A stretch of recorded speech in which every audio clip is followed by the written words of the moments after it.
Hello, hello, hello. Welcome back for another episode of Rise Up in Real Estate Season 8. This is episode 4. Number 4. Hello, Lawton. Hello, Ashley.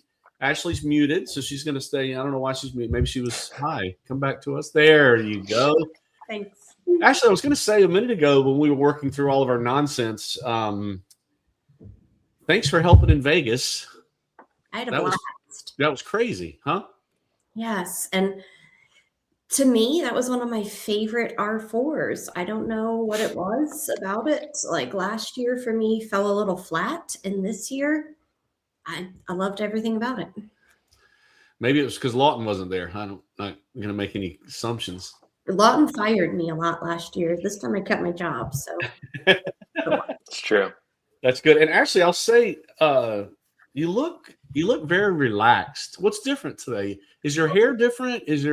Something's different? No, I'm brought back a little bit of Vegas crud, so I'm on extra cold medications. So maybe I'm just glowing with the head. Nice. So this is going to be an interesting conversation for all of us. Is that what you're saying? Mm-hmm. Does that make you more energetic or less energetic? Yeah, it gives you a little kick for the day. You know, it'll fade around 3 o'clock. Don't ask me to answer anything difficult around 3, but you guys get me at my best right now. That's awesome. Well, I'm glad that you're here. Thank you for, I don't know if those of you that were here last week saw that we did this live stream from Vegas, which was exciting. Felt like a big time radio TV show. I tell Mandy almost all the time that I would, got 2 crushes out there now in the media world. One is my longtime crush that Ashley knows about that does a late night show with Jimmy Fallon. And then the other one is newer, but still, man, I really wish if I could switch jobs with anyone, it would be this guy, Pat McAfee. It's just, so those, I kind of felt like that last week, even though, we didn't have a billion watchers like they do, but it was fun. And Lawton, you kind of held it down back at home. How was that? Was it harder than it looked? No, I didn't really do anything, but we did have a lot of people watching. I just had to, when I got on, I just had to change my name from Young Tyler because I changed it to that so we could see that picture. And I almost joined with his face again, and then I would have had the wrong name. But no, it was good. We had a lot of people watching, it looked like.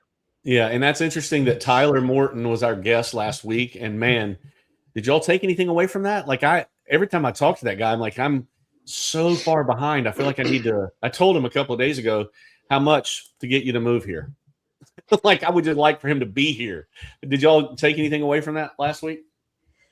Yeah, definitely. What I kind of picked up on is that I need to get deeper into AI and get out of just the copy paste mode of its capabilities and really get into having it take care of tasks in the background that can happen while I get to do more face-to-face, handshake to handshake interaction with people. And right now it's just a ton of copy paste, use it for this, and then put it on this platform, use it for this, put it in this email.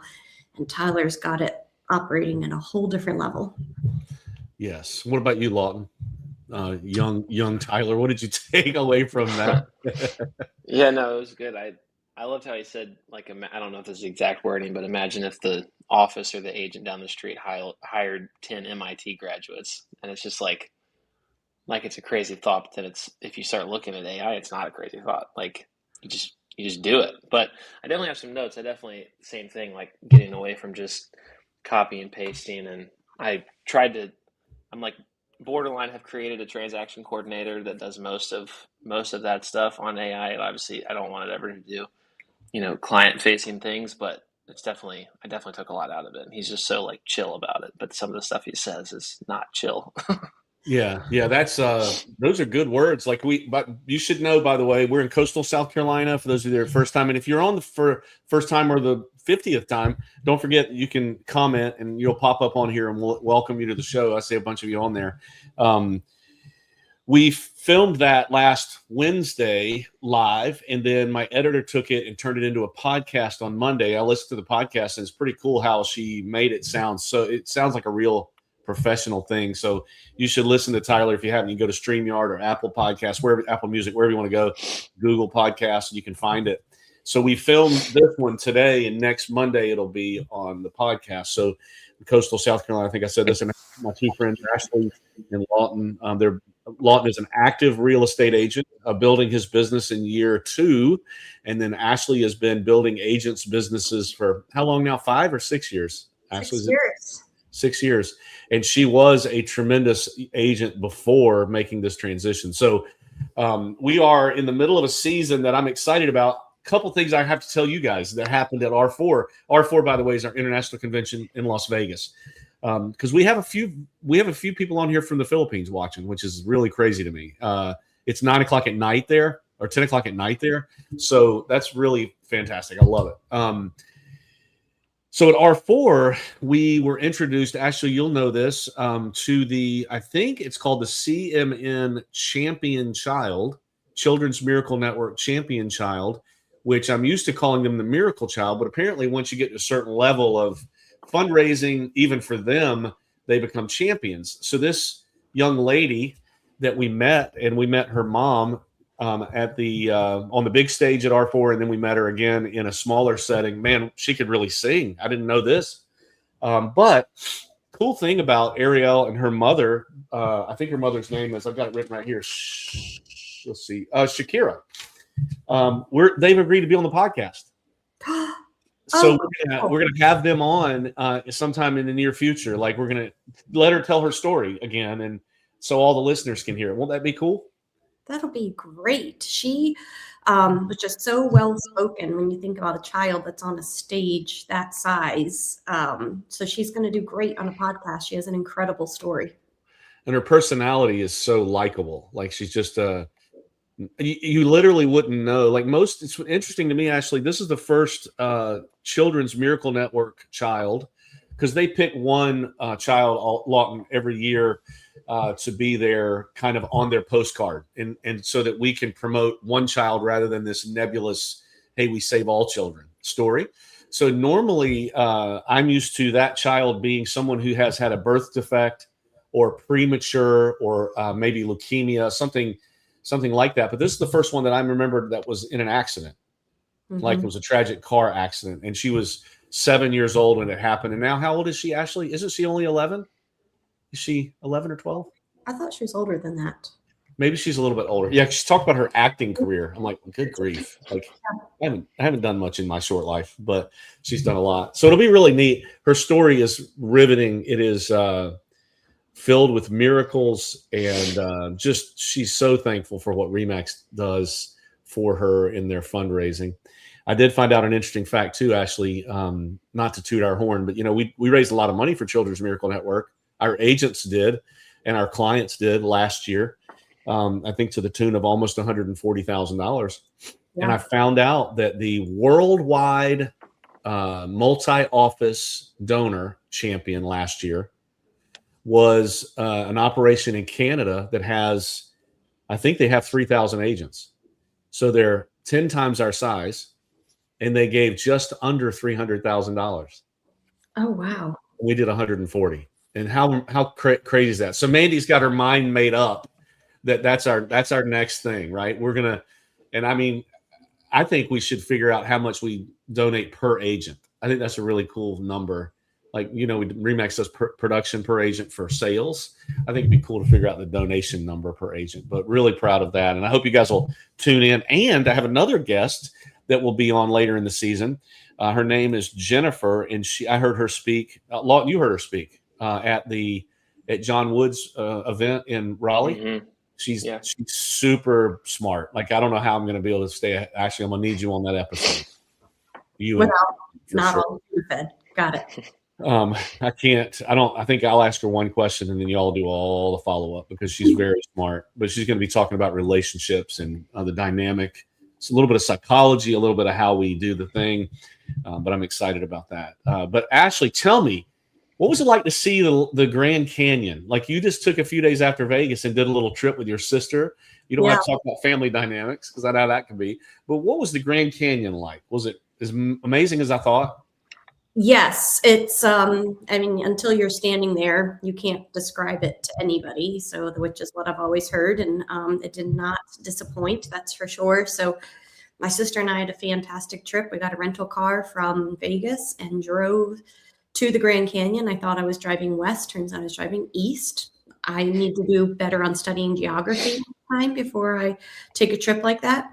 And here's the other highlight. On the way, we stopped at a little town called Oatman, Arizona, where there are wild donkeys roaming around, and they're just standing on the porches of all the shops, and you pet them and feed them. And my sister and I are huge animal lovers. We loved it so much that the first night we got there is already dusk, and the whole town had shut down at 6 p.m. And we rerouted our trip and stayed at a Holiday Inn close by and went back to see the donkeys in the morning. So Grand Canyon, amazing. Wild donkeys, amazing. Really a fun trip for she and I. And we just kept it simple and went where we wanted to go. You are such a unicorn, Ashley. Like only you. I mean, how many one-liners are there in that story? I know. Yeah, but I stayed at a Holiday Inn last night, right? Yeah. Just to see the donkeys. That's a long way to pet some jackasses. Also, that's kind of funny, Ashley. That's pretty cool. Well, it was 40 minutes off the main road. So we invested twice an hour and a half off route to like see wild asses. And it was worth every penny. Absolutely. And most of my pictures are donkeys from the trip. I can't wait to see. You should bring someone to the show. We have a guest here that has said hello, Corey. Corey, I don't know Corey, but Corey, hello. Glad you're here. I don't know if we met you. I might have met you at Vegas. I'm not sure. We did a lot of things in Vegas that we hadn't talked about yet. Because what happens in Vegas apparently doesn't stay in Vegas because Corey's here.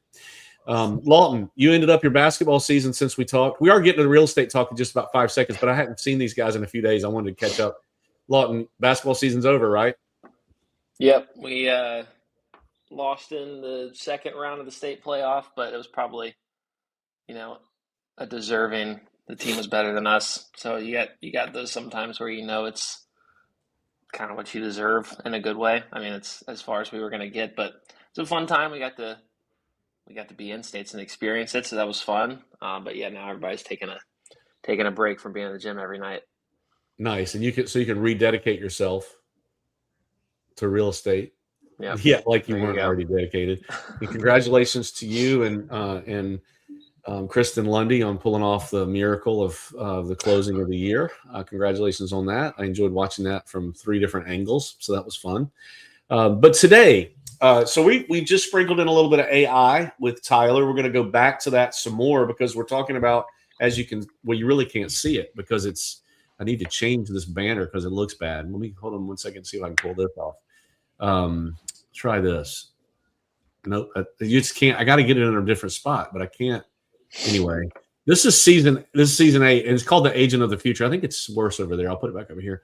Look how talented I am just on the fly.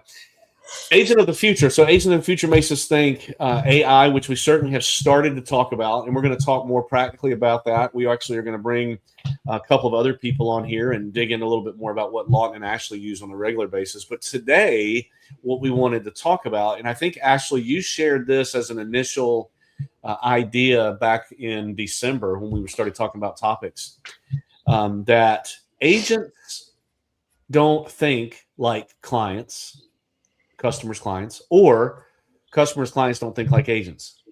And I think this is a fascinating thing to dive into, and it won't be fun unless we have some interaction from the audience. Like, I want you guys to pipe in and tell us if you agree or disagree on that, this topic. But Ashley, can you remember bringing this up? Do you remember putting this in as an idea? Can you, broad strokes, just tell me what was in your mind when I asked you, what's a good thing to talk about in this season of Agent of the Future? Can you give us broad strokes about what you were thinking? Yeah, so I get this unique seat in the company where I have a lot of interaction with agents who have boots on the ground, and I assist them with what is their audience and their message that they want to get out when they're doing marketing. And so often we have this concept as agents that people already understand 5 steps ahead of what they truly understand because we live and breathe this industry day in and day out. And sometimes we need to understand that our audience that we're speaking to They dabble in real estate every 5 to 7 years. We do it every single day. And there's just some simple shifts that I've picked up on through lots of conversations with agents. So, for instance, if you're meeting with a seller about pricing their home, when you go in and you share, we all in real estate say we're going to share the comps with you. Okay. And here's what has sold. Here's the solds page. That's all real estate lingo. So I want to come in and say, I want to just give you an update on what's happening in the market and what has already closed, because that tells us what buyers are saying yes to. And we need to make our decisions on information that we understand about what buyers are saying yes to. So instead of giving them a list of solds, let's write on the top of that piece of paper, this is what buyers are saying yes to. So that's kind of a part of where it came from, just simple little shifts in how you're presenting information to meet the consumer with what they really need to hear, to put their fears at rest and to give them guidance and for them to see you as the expert to help them through that.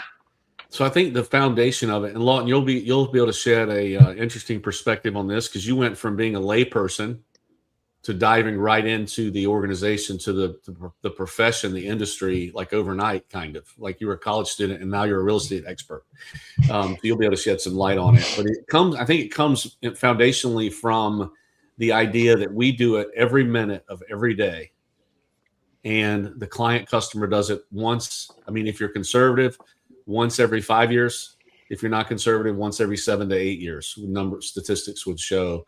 So can you either of you guys think of another environment where you're in the room with someone and they're talking a language that you don't understand? I mean, I'm in rooms like that all the time, to be frank, but what about for you guys? Can you think of another situation that you run into? Doctor's office, Okay. investment account planning, like these things that just feel like there's people that are such experts that have devoted years of training and schooling, and I don't understand enough to even get started. Anything else you want to add, Lawton? Any other environment you can think of? No, I was going to say the dentist office, because I feel like people might do that less than 5 to 7 times. I mean, 5 to 7 years. So, but I mean, sometimes when I'm sitting there and the numbers and all the stuff they're calling out about which teeth have problems, I don't know what's going on. But That's a good one. There's nothing. I don't think there's anything. And I think, Ashley, didn't you tell me you like the dentist or no? Oh, No. Okay. I don't think there's anything that strikes fear in the hearts of anyone than the dentist. And my dentist is a remarkable salesperson. Like every time I go in there, I got something major that's right around the corner. And that's not the topic of today's show, but it is just and they market like crazy. Like if I miss my appointment, I got a text, you're 4 months overdue. I'm like, listen, this is not about guilt. Like I don't need to hear that every month. I don't need you to tell me next month I'm 5 months overdue, because it makes me hate you worse.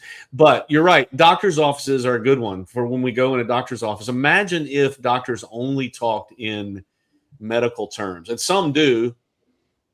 But when you go to a doctor that can kind of put it on your level, it makes you feel better, doesn't it? yeah. Because even the healthy terms, even if you're really healthy, they can put it in terms that make you feel really sick. Using the words they use.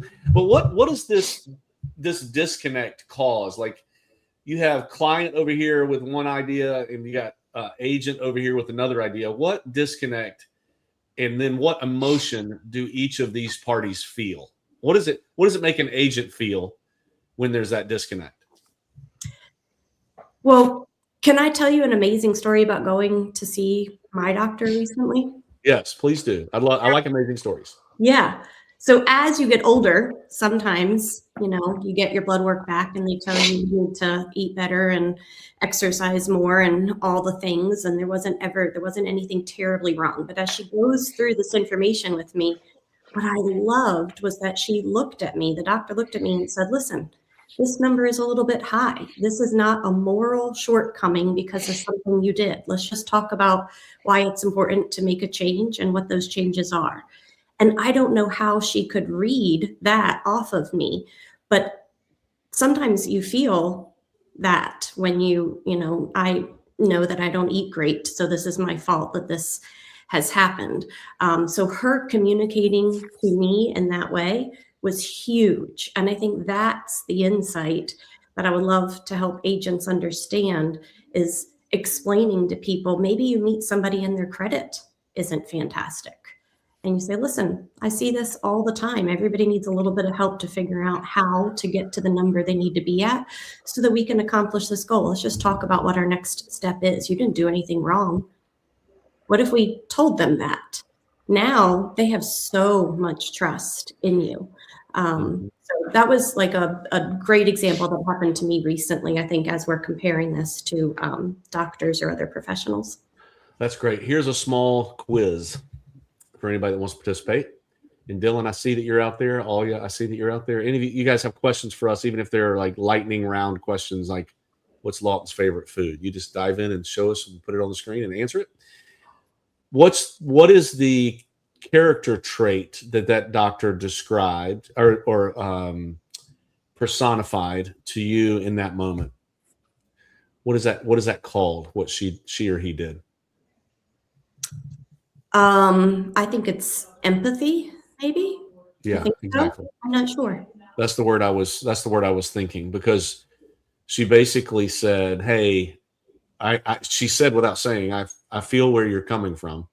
I feel what you're feeling. I understand. Mm-hmm. Let me just explain to you. It's not this, it's this. And she was, I don't know how she even read it on you, but that's a pretty cool thing. Lawton, have you had any situations in real estate where you've had to use empathy, where you really couldn't necessarily relate, but you felt like you needed to relate, and so you put on your empathy hat? Do you ever get to do that as an agent? Yeah, I mean, I feel like you have to do that, like with every deal. Maybe there's a random outlier that is someone that genuinely doesn't show any emotions because they're investing, and if it doesn't work out, it doesn't work out. But most of the time there's emotions involved. And I think when there's emotions involved, you have to try to put yourself in their shoes. Even if, I was just working with someone that was a 70-year-old widow, a female. Like, I have nothing in common with them, but I have to be able to put myself in their shoes, or I'm not going to understand why certain things stress them out, or certain things worry them, or certain things don't worry them. Right. So, putting yourself in that act of putting yourself in their shoes as much as you can, I think, is what really makes some agents succeed more than others. Yeah. You want to give a shout out to a lender while we're on here, just for the miracle, the rabbit they pulled out of the hat? You don't have to give details, but you want to give a shout out? Yeah. Hey, Carrie, good to see you, Carrie. You're always here. Honestly, we appreciate you. Throw questions if you got them. Since I've started, I kind of, we have Revolution Mortgage around us all the time. So I just started with them, and they asked me when I first sent a deal to them, why did you use us? And I said, honestly, because you're the first person that I met. But now that's not the case, because every lender wants to meet every agent. But I continue to send people to them because of the professional work they do. Basically, we were great up until the day before closing. I get a phone call. Hey, Lon, just letting you know, financing pretty much fell through, but we have a plan B. So I'm just going to start working on that. I've already told everybody. You don't have to worry about telling anybody. We'll let you know when it's figured out. We'll knock it out. And then that happened. And then it was like the next morning, got a text. Hey, we're clear to close. That's what we do. And I've worked with lenders that would not approach it that way, and it would have been all my fault somehow. So it's definitely a breath of fresh air and a stress relief to have someone like that to work with. Yeah, so you had the buyer, and it was dire straits. You don't want to hear not approved the day before closing or whatever, or even date the week before, 3 weeks before. So kudos to Revolution for pulling the rabbit out of their hat. It's great to have partners like that, and it's cool that it's like first name basis. He just calls you and says, hey. And I love when people come to you with a problem and there's already a solution. That is the way to do it. If you're taking notes on how to be a great lender, how to be a great attorney, how to be a great real estate agent, if you have a problem, don't call your client until you've already thought of 3 or 4 solutions. And if you can already figure one out, like Ed did on that situation, I think that's pretty cool. So here we have this gap, this perspective gap. Carrie, we're talking about the gap between how clients think and how we think. Now, why are we talking about this though? Like, and I wanted to ask, how do you think the agent feels frustrated because they kind of inherently expect the client to feel like they feel, or know what they know, or expect what they expect, and the client feels embarrassed, or I mean, you know how you feel when you go to trivia night and they ask a question and everybody's like, "Oh, I got that one," and you're like, "I have never in my life heard of that before." You feel embarrassed isn't that right, Lawton? It actually can't you see how a client can feel? And what does embarrassment do? It shuts you down. Like they're not going to be open. Talk to me about how you think those emotions play together. You got embarrassment on one side, and you got like frustration, confusion. Like, why don't you get it on the other side? How does that help with negotiations? Paint the picture for me. Pretty good, huh? Yeah, I feel like. Okay. Yeah, I feel honestly, I experience more frustration from both sides more than I do embarrassment. But I think that's probably the front-facing emotion that came from the embarrassment they're feeling, partly. But in the same way, I'm going to, in a moment of frustration, think, "Why don't you understand this?" They're going to be thinking, "Why didn't you explain it to me?" Right? And the whole reason real estate agents get paid is to explain these things to someone who doesn't deal with them every day, right? It's the only reason we go to a lawyer or a doctor, or like it's something we're not a professional in, so we need the help, right? So I see frustration more than anything, and it obviously doesn't help, when you have to go to your client and have a conversation about what came from a home inspection, or hey, what do you want to negotiate for repairs, right? They're automatically going to feel like you're not even on their side, when in reality, like, that's the only side I am on, right? So it definitely doesn't help in negotiations. Yeah. Ashley, were you going to share something? Well, I agree with everything that Lawton was just talking about, and he mentioned the home inspection report. So this, to me, is something great that an agent can do to ease that feeling that a buyer or seller may have. We have an inspection report somewhere in our email that we can take all the personal details off. So we can take the address and the name of the person and the company and the picture of the front of the house so that it's anonymous, and just prepare them with it before they ever get under contract. Hand them an 80-page report and say, when we get this back from your inspection, no matter which side, whether they're the seller that's going to have to read all that stuff about their house that they love and have so much pride in, or whether they're the buyer who's going to have to look at a report and go, "Oh my gosh, is this about to crumble to the ground? It's 80 pages long."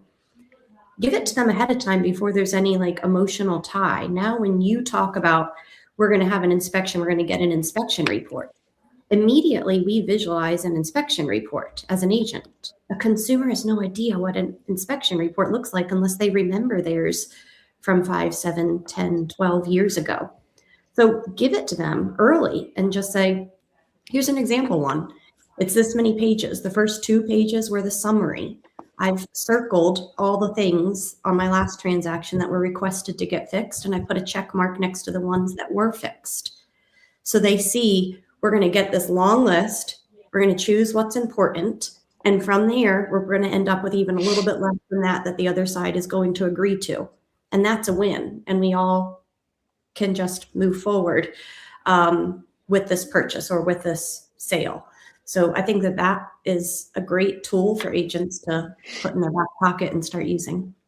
Yeah, it makes it, it's still going to suck when they get theirs. Let's be honest. They're still going to get defensive and be mad and, the buyer's going to want everything fixed. Seller's going to be like, my house is perfect. But if you've given them you can then say, hey, we talked about this. Let's remember, right? Because you're damage mitigating. Like it's almost like like in medicine, you can prevent, like what you had a conversation with your doctor about. Now you're talking about correction rather than prevention.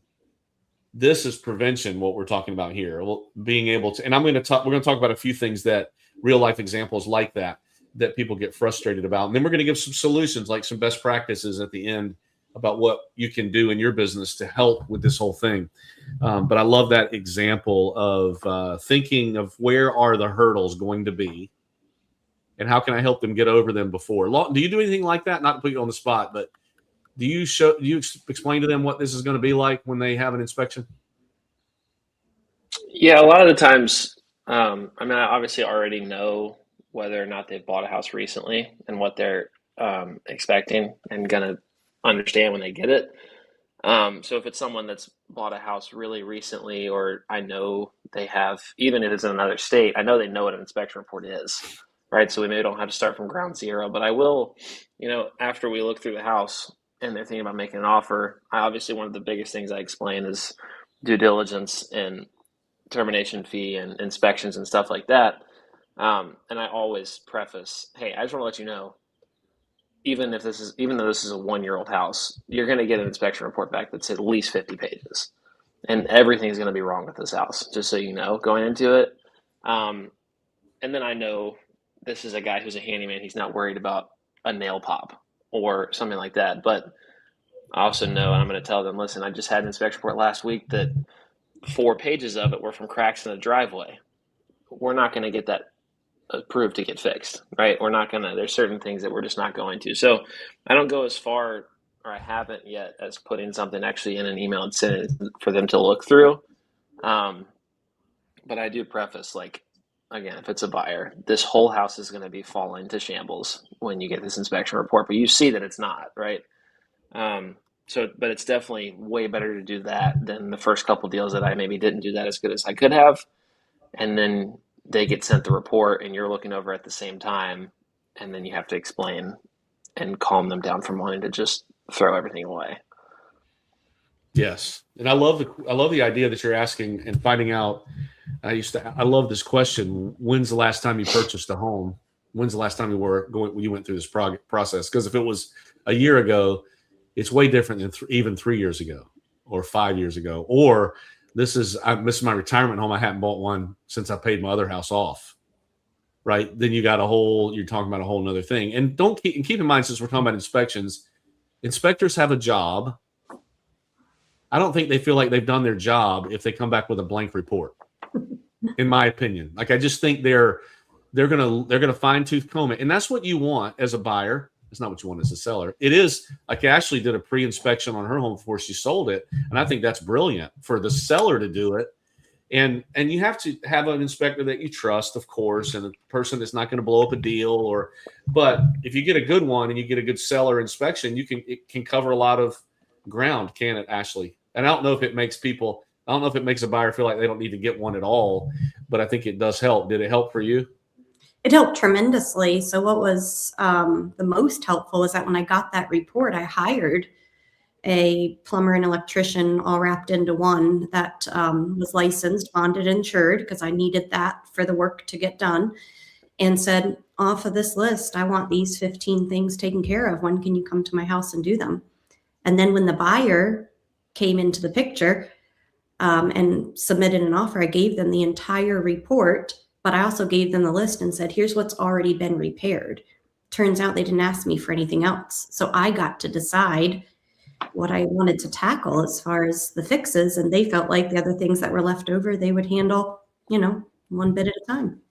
Yeah, I just did a video this morning, Lawton, on behaviors and motivators, like motivation of people and how they behave.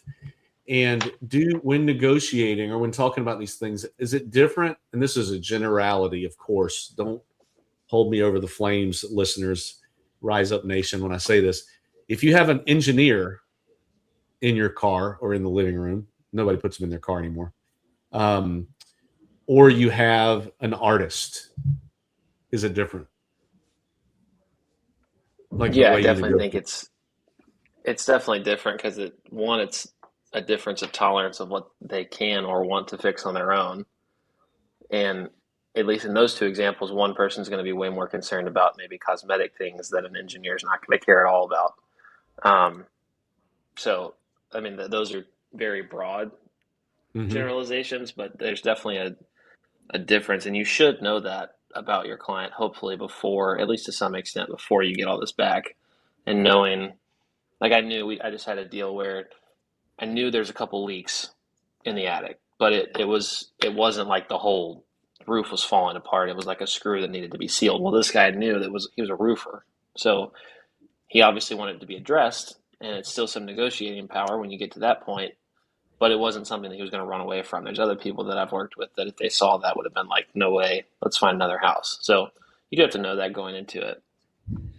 Yeah, termites. Did you ever heard that word before, Lawton? Termites. I'm telling you, I think probably 40% of the deals that I've closed have termites or had in the past 30 days, it feels like. But yeah, I'm going to give a relationship tip. Nobody asked for it, but I'm going to give you one because it parlays with what we're talking about here. So we were in Vegas. Every time we're in Vegas, we like to shop a little bit. Shopping doesn't mean you buy a whole bunch of stuff, but every once in a while, Mandy likes jewelry and purses, and I want her to buy some jewelry and purses. Now, judge me if you want to, whatever, right? Because these are things she loves. But I can tell you, I know beyond a shadow of a doubt when we walk in a store whether she's going to buy something or not before she ever looks at one item. And it is 100% dependent on how the salespeople act, because they don't know my wife and they don't know that she doesn't like to be asked 100 questions. She'd rather be left alone. She's a savvy shopper. They don't take the time to know who she is. Sometimes she doesn't even know this. Sometimes I'll go in the store before her and say, okay, you have a buyer that's getting ready to walk in here. She loves your product, but I'm telling you, if you're better off if y'all just all walk to the back of the store and let her do her thing. You can say, hey, welcome, but don't say if she needs help. Don't say, hey, I like your watch. I like your ring. I love your belt, whatever. Just give her space. That is exactly how you're talking about real estate clients. And I love the fact that we are in what's called right now a skill-based environment versus a speed-based environment. Ashley, you remember the speed-based environment. Lawton hasn't experienced that yet. But back then, you didn't have time to get to know anybody. It was just all like, you just had to figure out how to get the thing done, right? And a lot of people, look at Dylan, love you, man. I hear you. Yeah, I can relate to that. Just stand back and watch the whole thing happen. In a speed environment where it's all about how do you get the deal finished, get them under contract quick, but you don't get to know people. Like right now, you have a beautiful opportunity, in my opinion. Dylan, I'm glad you're here. Beautiful opportunity to get to know about a person. And here's what I think is cool about that. What happens when you really get to know somebody? If you're in a speed-based environment and it's like wham, bam, the deal's over, they're in a house they like or don't like, and you're on to the next one. What doesn't happen in that environment happens in a skill-based environment. Another question for the audience. It's not empathy. But you answered the first one. The relationship, referral business, future business, all those things happen when you take the time to get to know these people. And it's empathy. It's asking good questions. It's caring. Like Lawton, why would Lawton care? I know him. He doesn't care about a 70-year-old widow because he thinks he's going to get something out of it. He cares about a 70-year-old widow because of what she is going to get out of it, right? And that relationship that you have the time to build. Like I say this quite often and people laugh. If you don't like people, this is not the right environment because you have to get to know some people. Let me share anything you guys want to say before I read a couple sentences I want to get your opinion on. No, go ahead. Any questions from the audience? You guys are so quiet today, but that's okay because we talk a lot. You guys are hungover from Vegas, I guess. Agents think in speed, efficiency, risk management, contracts, equity. Those are words that agents are thinking about. Consumers are thinking about, in most cases, safety, affordability, fear of mistakes, and emotion. What do y'all think about the differences in those two words or those two groups of words? It's quite different. They're different terms for some of the same, I don't know what the right word is. They're just feeling differently about the same items that on the same checklist. They're feeling differently about the same checklist. Maybe that's the words that I'm trying to get to here. is kind of how I look at that. And, I love to be able to look at data and understand what's happening. So we recently did a value proposition class here at the office. I've done it twice, but I think that I want to go ahead and do it a couple more times. And I took the NAR buyer and seller home profile report, right? National Association of Realtors sends that out. By the way, stay away from acronyms when you're talking with clients. I just did it. I said NAR. If we have people on here who aren't in the industry, they don't know what NAR is, National Association of Realtors. They put together data about what buyers and sellers profiles are currently. And so I put that into ChatGPT and I said, I want to make sure that I'm using the right words, that I'm putting value into my marketing, into my conversations. Tell me what the fears are, or behaviorally, what are buyers and sellers like according to this data? And so it gave that list of fears, which was exactly what you just read off right there, Tad, and helped me work through what's the opposite of that so that I can come into this conversation with calmness and help them just understand the next step. So agent of the future, take those reports, right? Put them in and extract the real life scenarios. And then how can we help the best way possible? Yeah, people that were in that class were lucky. And if anybody listening wants to be connected to that, reach out to Ashley, and she can help you with that. You're so smart, Ashley, because no wonder you're good at what you do. And I mean that sincerely, because what I was looking for was the same circumstance causes almost polar emotions in the two groups of people. Like a home inspection for us is routine. A home inspection for a buyer is panic, or for a seller is offensive. And we have to, you're oozing empathy. Like everything you said was spot on. You have to be able to understand that the circumstance is going to cause sometimes polarizing responses. And the hard part is, if you're like Lawton, sometimes people just go, they don't talk a lot like me. Like if I get upset, I'm going to tell you. Lawton might not tell you. Your client might not speak up and say, I'm really panicked about this, or I'm really worried. You might be assuming that their silence is comfort and acceptance, when it actually might be panic and I'm out of here. Am I right? Because look at Lawton's like, yes. I'm not going to say anything. I'm going to make your point right now. I love that. Any questions from the audience? What color socks does anybody have on? Ashley, were you going to say something? Well, obviously I did. I talked on this for a whole hour for one of the classes that we did. But, we heard more about it at R4 also. We had a speaker that went through what's the biggest reason why people buy a house. So when we're talking about agents, even looking at who they're speaking to as far as their audience goes for marketing. So we're not like in the deal. We're not in the contract. We're just, how are we going to reach the right people to let them know that we are the best humans possible to help them with this huge financial investment during their life?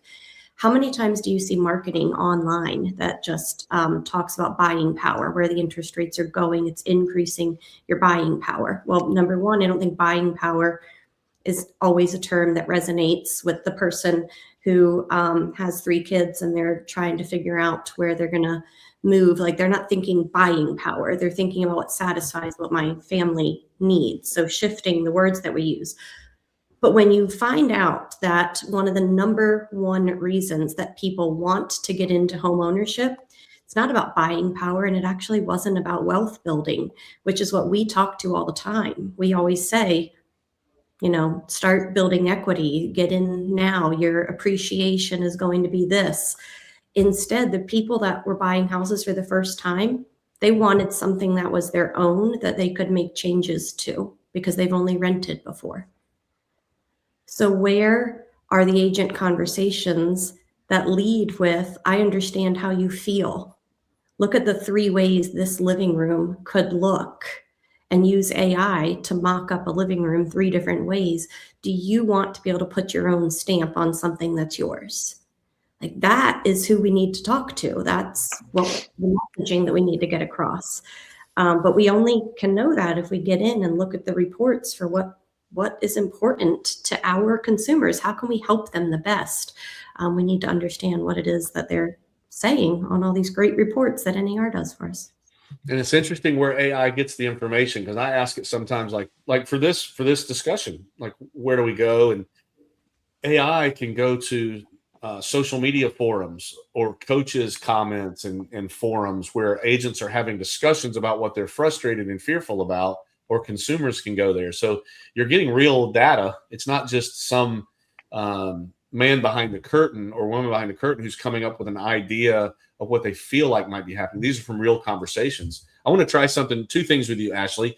Do you have the ability to move your head up on the screen a little bit? I learned something in a speaker conference that I went to. No, well, can you move your screen a little bit? Like tilt it more. There you go. So I learned this thing, like when you can see more of someone's shoulders, you feel more connected to them when they're talking. It's not just their head. Really works. Like I feel like you're more open right now, which is really cool. And I wanted to try this too.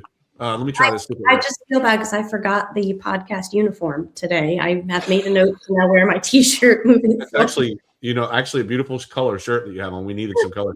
But I want to try this. I'm going to try this applause after that great comment that you made, see if it works. I've never done this before. So listeners, I'm sorry if this is terrible.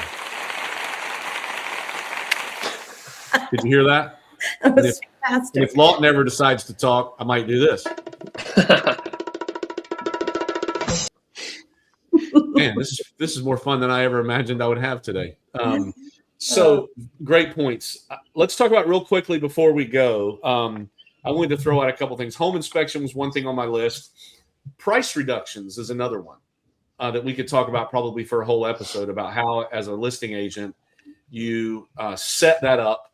Realize that for price reductions, the agent is thinking, I'm trying to adjust you to the market. It's not personal at all. But the seller is thinking, what's wrong with my house? I am failing. We're not doing a good job. And you see how different that is?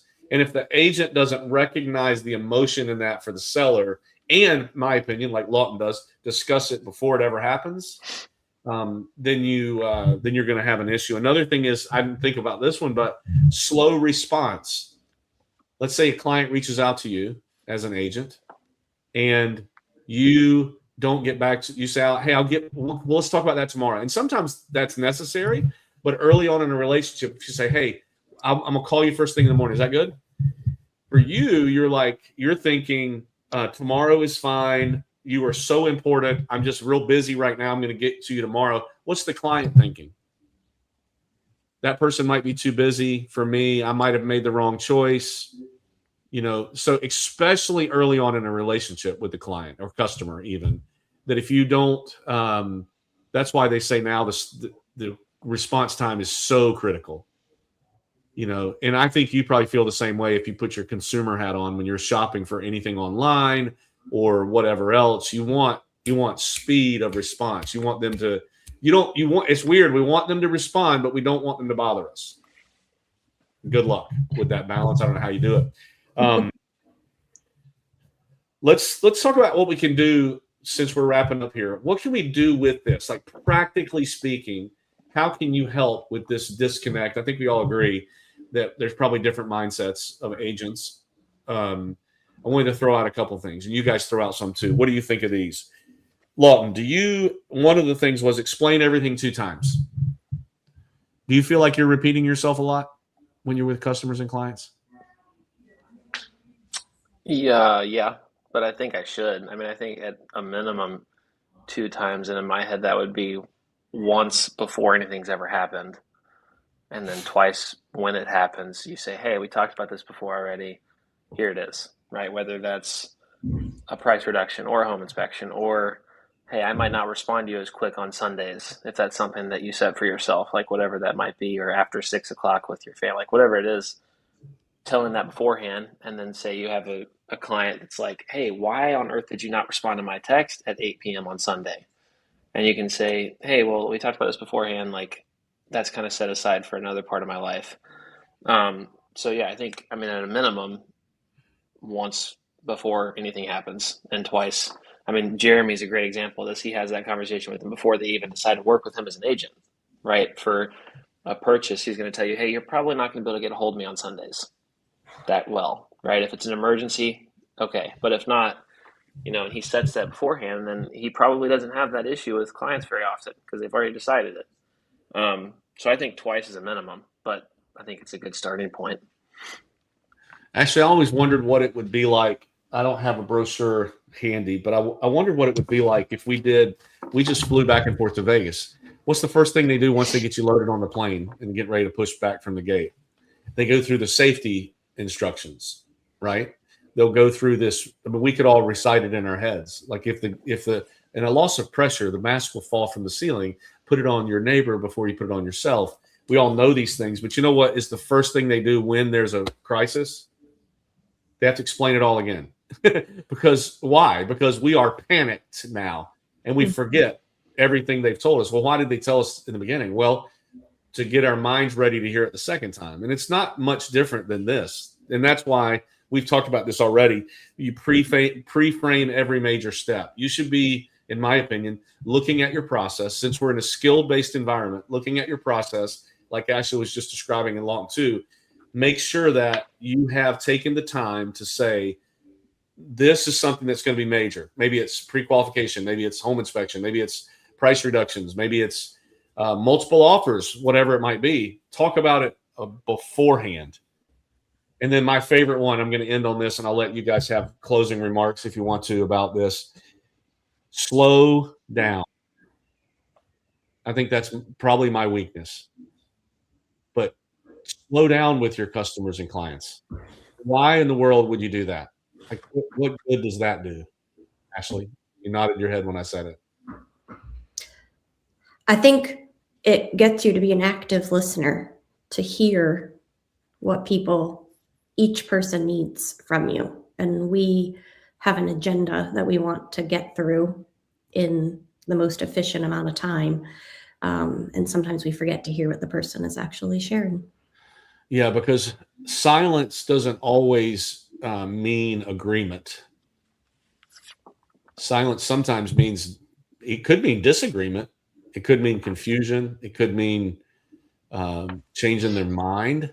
I mean, there's a lot of things, but if you don't give them time to be silent and you don't get their vibe and you don't figure out why they're doing certain things. And I think the only way to do that, and actually I'll say this about you and Lawton, I feel like I've known both of you. I've known Lawton for a long time. I've known both of you for a long time. I've never felt rushed by either one of you, but I bet you don't have to share this. I bet both of you have felt rushed by me. Because there's times in the office where, because I'm a certain personality type and I'm trying to please everyone and I'm trying to get a lot of touches done in conversations, that I move along too fast. I might say, "Hey, how you doing?" And do I really mean that? Like, I'm not slow enough with the touches. And I think if you can master that as an agent, that's when the relationship happens. You don't get paid for the relationship. You don't get a check because of it. You don't get to necessarily check a box it's not like a cold call check or I sent a handwritten note, but when you take the time to build the relationship, that's where, and to slow down, that's when the relationship happens. And that's when I think all of the business flows from that in this environment anyway. So today's topic, you saw it. We don't think like our clients. Actually, I really love this. Is such a overlooked thing. I think it takes a lot of self awareness for our listeners to stop for a minute and say, how am I in this area? Lawton, how do you think you are with this? Do you feel like you understand that you guys think differently before this? I think I understand that. I think it's something that I'm still getting better at. I think I've always understood it because my whole life I've been very aware of other people and what they're thinking or feeling. But learning how to be that way personality wise, but then be able to explain things as still a professional, and finding the balance in, you have to be assertive sometimes and you have to talk about things that you know way more about, but knowing how to explain those in a way that I would want someone to explain them to me, I think is something that I'm still continuously learning. I think most people probably are still learning, or you should be. Yeah, excellent. Ashley, do you have any closing remarks? I think an exercise that would be really attainable for any agent to work on would be to just ask a friend who's not in real estate, or a parent or a sibling, and just say, can I have an hour of your time?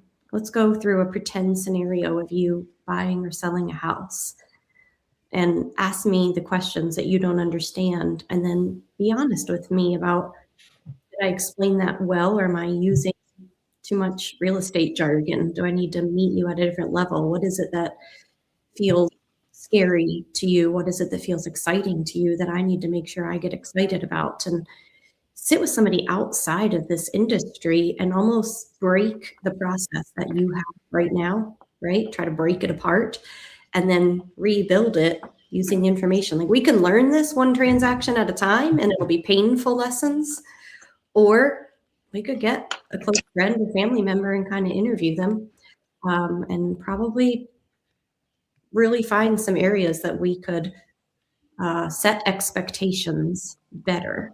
Is one of my favorite sayings that I've learned from all of you, Mandy, Rennie, is that conflict only arises when expectations differ.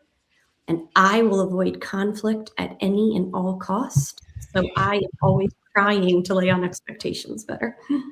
Yeah, I love that. I love that. Great conversation today. I'll end it with empathy builds trust better than expertise.